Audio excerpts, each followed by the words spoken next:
1 in 2 Americans are experiencing measurable levels of loneliness, and these rates are even higher amongst young people. It is absolutely time that we stop ignoring the loneliness epidemic. Hello, and welcome to Dancing in the Daily, a space focused on helping transformative leaders build beloved community in their lives and in their work. Today, we are going to talk about the loneliness epidemic. And let me tell you, it is impacting your workplaces, your families, your communities, your homes. This is not something that we can think about as a nice to have. We absolutely have to prioritize connection. It is time. And when I say prioritize, I mean prioritize, right? Connection is not something that is a nice to have. It's not something that you get to after all the important work is done. It's not something that you can do in a monthly pizza party, right? Connection is something that must be baked into the life of your organization and really folded into your everyday life as a leader. So today I watched an amazing interview with our U.S. Surgeon General, Vivek Murthy, on the Ritual podcast. And yet again, he is doing God's work, okay? He is doing an amazing body of work alerting people to the loneliness epidemic that we have in the United States. And the truth is, we can see the consequences of the loneliness epidemic in many areas of society. We can see it in politics. We see it in our workplaces. We see it in our schools. We see it in our families, okay? We feel it in our lives. Like, I'm someone who is incredibly socially connected. I love people. I'm an extrovert. I have a lot of friends. I have a huge family on both sides. Like, I'm surrounded by beautiful villages, by so much love. And even I have moments where I experience just the loneliness that is so pervasive throughout society, right? And I think that loneliness is so pervasive because we, especially in the United States, especially in the West, right? Vivek said this is really a consequence of modernity in many ways, is that we live in a space or a cultural space of individualism, right? And individualism creates psychological isolation, which then contributes to this idea of loneliness or to this experience of loneliness. So today we are going to talk about what's happening with the loneliness epidemic, how it is impacting us as change makers, as impact-driven leaders, and what we can do about it. So one of the things that I really appreciate about Vivek in this interview is that he highlights that we are hardwired for connection. Connection is literally baked into our DNA. It is a fundamental human need, okay? And so something as fundamental as this, I think we should be dedicating even more time to. I think it's very interesting because there's a lot of resources around relationships, right? How to have a romantic relationship, even workplace relationships. There's resources there, but I think it's one thing to have a relationship, it's another thing to have a connection, right? So for example, everybody's career advice is to network. But a lot of times that networking and those relationships that we're generating aren't actually spaces of connection, spaces of intimacy, spaces of vulnerability and openness and affirmation. And so really in this conversation, I want us to focus on connection. So not just having a relationship there, but how are we connecting within those relationships, right? So one of my lonely experiences as a change maker really happened in my early 20s. It was one of my first jobs. I was a labor organizer with a really big, well-known union, and I love labor unions. So this is not an anti-union moment here. You will not get that from me ever. Labor unions are critical to worker power. They are critical to justice, economic justice, and to community well-being, right? My family, our abundance that we are able to experience going from sharecroppers into college educated, members of our family, unions were a big part of that. Okay. My grandmother worked for Chrysler. She worked for Goodyear, and she was a proud union member, and those union benefits did so much for her and her family. So you won't get that from me. This is love, union love here. But still, in my experience as a labor organizer, if we are being real, community organizing, you have these powerful moments of connection. But I bet you there's a lot of organizers out there who will tell you that they've also felt deep loneliness and deep isolation in their work, right? So the way my job was structured, I was working on a national campaign, right? And on this national campaign, they had community organizers in literally dozens of cities throughout the United States. Some of those cities, they had a bigger campaign, so they might have 5 or 6 or even 10 organizers on staff working together in that city. There were other places where in the city, there's not, the union isn't as strong, so they might only have one organizer in that entire city working on that specific campaign. So I was living in Miami, Florida, honey, and I was the only organizer working on that particular campaign in that city, okay?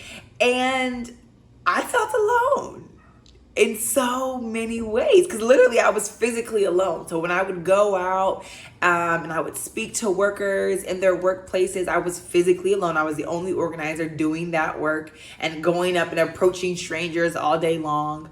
I worked really, really long hours, so I wasn't able to spend as much quality time with my friends and my family outside of work, right? And so I started on a psychological level to feel isolated, to feel lonely. Now, I had lots of friends. Like I said, I have a big, beautiful, loving family. So the relationships were there, but I thought I didn't have the time to be able to invest in those relationships. That was just work, long hours. I was trying to get as many workers mobilized as possible because we had to go out on strike. So I was feeling all of this pressure and I felt alone, right, in that work. So one of the things that I love that Vivek said in this interview is that the problem is not always that you don't have friendship. For some, that might be the problem. But for others, the problem may not be that you don't have friendship. It's that you're not experiencing friendship, right? And so that was what was happening at that time. I had relationships, right? Friendships and family outside of work, but even in the workplace, I had coworkers. There were other labor organizers that lived in that area and worked in that area, worked for the same union, maybe on different campaigns. So there were people around me, right? So I had the relationships, but I wasn't experiencing the connection. So I love that highlight. And that's, I think, an area where I really want to affirm all my change makers out there, right? You are not alone. And so you may have relationships around you, but if you're feeling isolated, if you can feel that inside, just give yourself an opportunity to experience that connection. Actually open up and reach out to someone to be able to share connection. And maybe you reaching out isn't saying, hey, I need this, or I'm feeling alone, but maybe you reaching out is just saying, how are you doing? Right? And checking in on them. And then that creates an opening for you all to check in on each other, or for you all to, strategize together. Hey, I'm really struggling with this part of my work here in this city or here on this campaign. Can you give me some insights? Hey, would you be willing to collaborate with me today? Can we go out together? I know this is not your campaign, this is not your area of work, but maybe you can help me and then I can help you so that we don't feel so alone, right? And you don't have to say so that we don't feel so alone, but what are ways that we can collaborate, even when it's not absolutely necessary, right? Maybe we don't have within our scope of work that we have to work together, but we're just doing it so that we can experience the well-being of connection. So another thing that Vivek brings up in this interview is the myth that we just don't have the time, right? We just don't have the time to check in on somebody else. We just don't have the time to reach out to someone else. We're so busy. And he says, you'll never have the time. The time never comes, right? You have to make the time. You have to prioritize the time. And I think that this is so important for leaders of organizations to be able to identify, right? How are you making the time? How are you creating a culture where you let your team and your community members know that, hey, even though we're really busy right now, even though we're doing really critical, powerful work, maybe it's environmental justice work, maybe it's racial justice work, maybe you're working with children in the school system, babe, we got a whole lot of work to do, okay? So we know that people are busy doing transformative work, but as leaders, we must prioritize our well-being. We must prioritize our connection, and that means Even when we're really busy and we feel like we don't have time to say, you know what, we're going to stop anyways. We're going to pause anyways. We're going to engage with each other anyways. We're going to breathe anyways. We're going to be together and just enjoy each other or just listen to each other because it's a priority. Another thing that I want to highlight is that he talks about the stress state that loneliness puts us into. So when you're experiencing loneliness or isolation, your nervous system literally goes into a protection mode. It goes into a stress state, okay? Your nervous system is on alert. Why is this? This is evolutionary, right? So Vivek talks about when you were in community, when you were connected to others, you had protection. You had protection from the external elements, right? From predators, from others who could be dangerous, right? But when you were isolated on your own, you didn't have that safety net, that protection, right? And so you had to be hyper vigilant, right? And all of that, it takes a lot of energy. Being in that stress state literally drains us and zaps us from energy. And then we start to feel like, I don't even want to connect. I don't even want to reach out because it feels like it would be more energy, right? And so another thing that's so important is that if you see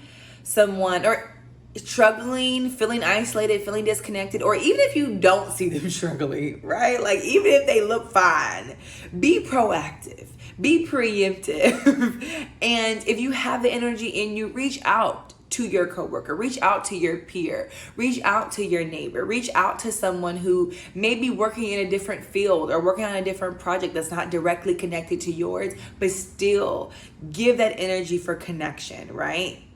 Each one reach one. If you have the energy, go connect. So what are the consequences of the loneliness epidemic? Because they have very real consequences for the quality of the work that we're able to do.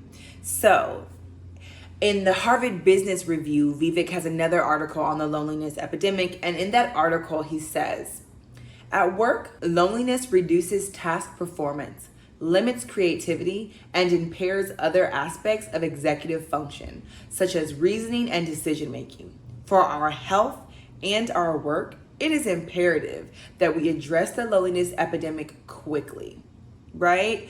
And so again, I implore everyone, sometimes it feels like, oh, connection, that's that cute stuff that we do at the end of the workday or on the weekends or once a month or when we have that staff retreat.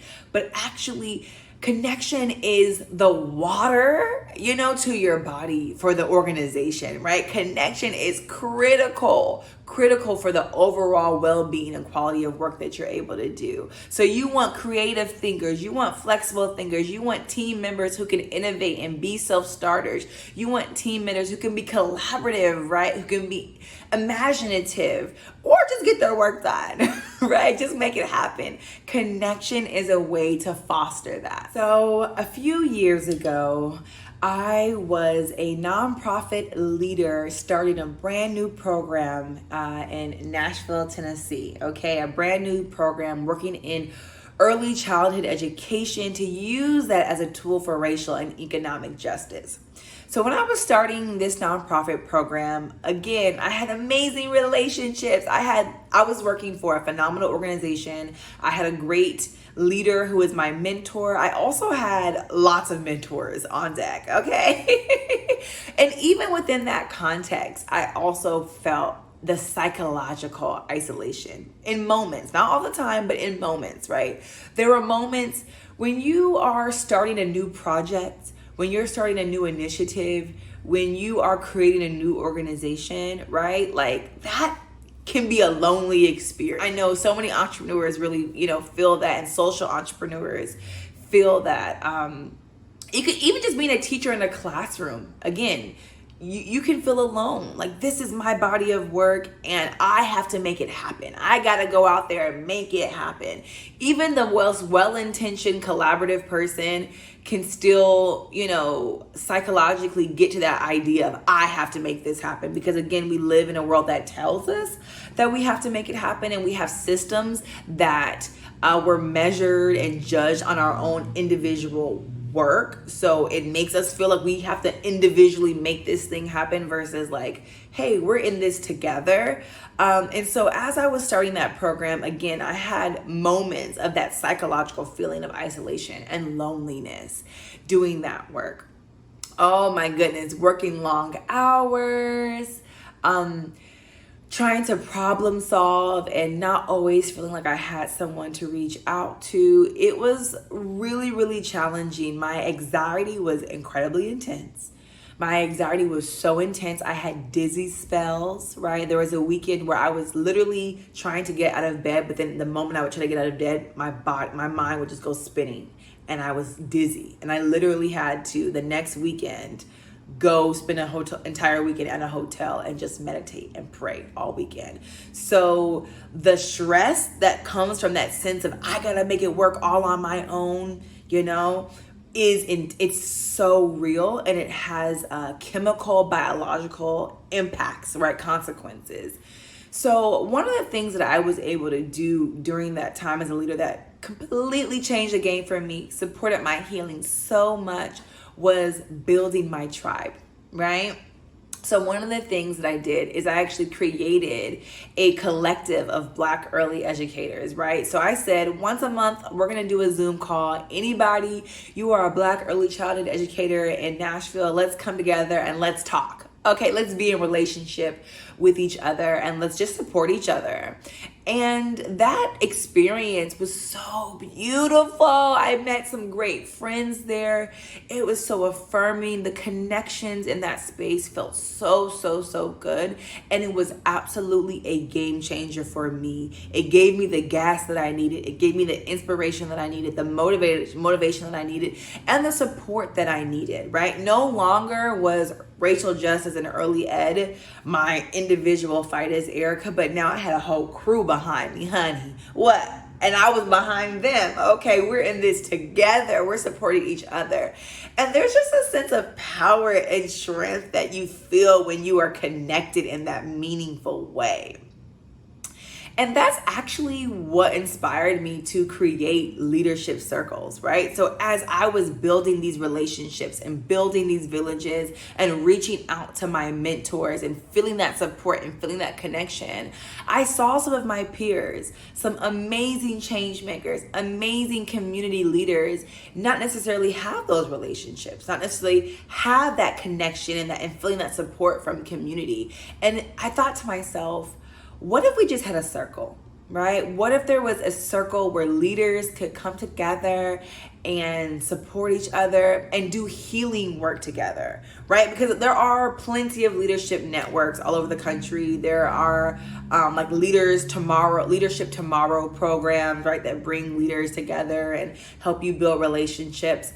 But I wanted something that was intimate and that was healing centered, right? And that really allowed us to reflect on our practice together, right? Reflect on, how am I showing up as a leader? What is the internal work that I need to do as a leader to now be able to build beloved community with my organization, with my people, right? Like I wanted that type of groove, and I didn't want it to be like a one-time program, but I wanted to be a circle that people could return to over and over and over again. So it's not for mid-career or new career, or it's not a networking thing. It's about healing and connection and growing no matter where you're at in your leadership journey. So that was the original vision and inspiration for leadership circles, right? And I'm so excited to be able to say that now at Dancing the Daily, we are offering leadership circles to amazing people who inspire me every single day. So let's talk about some of the benefits of connection, right? One of the benefits of connection is affirmation, okay? So when you're connected to someone, then they're able to speak life to you. They're able to affirm you and help you remember that you're on track, right? That you are doing work that's important, and they can affirm the quality of the work that you're doing, right? And you can do the same thing for them. Another benefit of connection is inspiration, right? So hearing someone else's story can inspire you, can spark new ideas in you. You can learn from, oh, how did you overcome this challenge? Or how did you move through this difficult time? Or how did you do this really cool, fun thing? Ooh, I love the way that feels, right?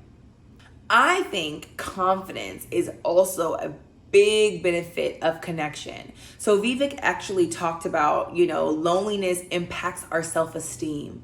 It impacts our sense of self, how we see ourselves and value ourselves. And so being able to connect is actually it helps us build our confidence. Like I said, when I had those relationships and I was working in early childhood education, it gave me that confidence. I'm not alone. I got people who support me. I got people who can speak up for me and speak alongside me and walk alongside me. There's a swagger and a confidence when you have deep connections and when you're able to provide that connection for someone else. Growth is another benefit of connection, right? So we learn from each other's perspectives. With love, we can challenge each other. We can stretch each other. We can grow each other, right? We can ask questions together. So when you have a trusting connection, it really supports your growth as a leader and as a team. And lastly, collaboration, So when you're connecting with others, even if the initial motivation for making that connection isn't collaboration, right? So an example is I would reach out to other leaders who were doing work outside of early childhood education. Maybe you are working in the school system. Maybe you're working in the healthcare system, and it seems like we have nothing in common, even though it's one world and one community. So we're gonna have other videos on that. But maybe it might seem like, why am I reaching out to this person? There's no way that we could collaborate. There's nothing, we don't have a connection point here. But just building that connection, building that relationship, you never know what will get sparked. You will never know the village that you'll start to build and the relationships you will start to build and the partnerships and the collaborative work that can just naturally grow from that environment, right? And I believe that collaboration and beloved community is the game changer that we need. We have a lot of challenges that we're facing as a world, a lot of challenges that we're facing in the United States, but I believe every single challenge through collaboration, through collective impact, through coming together and supporting each other, through radical generosity and just giving to each other, we can heal, we can transform, and we can experience the wellness and the abundance that we were born to collectively, right?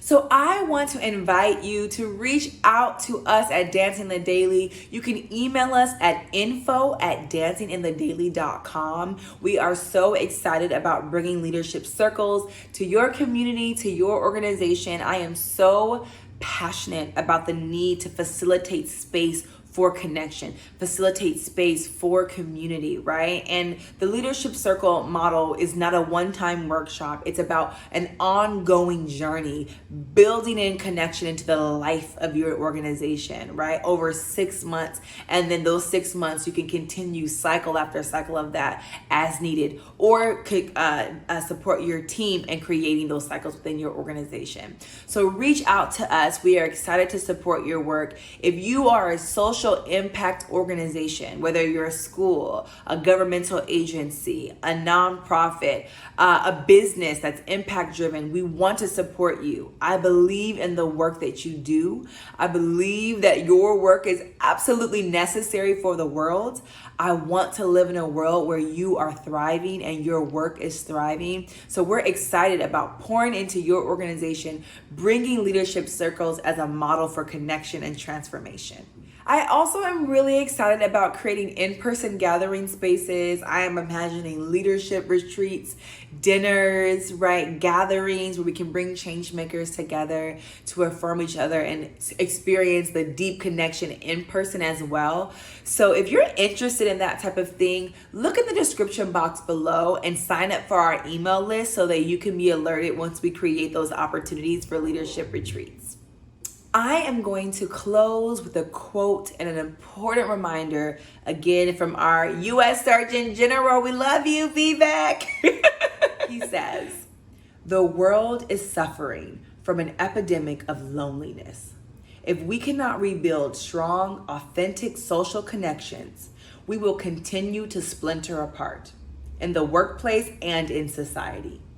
Instead of coming together to take on the great challenges before us, we will retreat to our corners, angry, sick, and alone. We must take action now to build the connections that are the foundation of strong companies and strong communities. And that will ensure greater health and well-being for all of us. Thank you for watching this video. Have a beautiful week.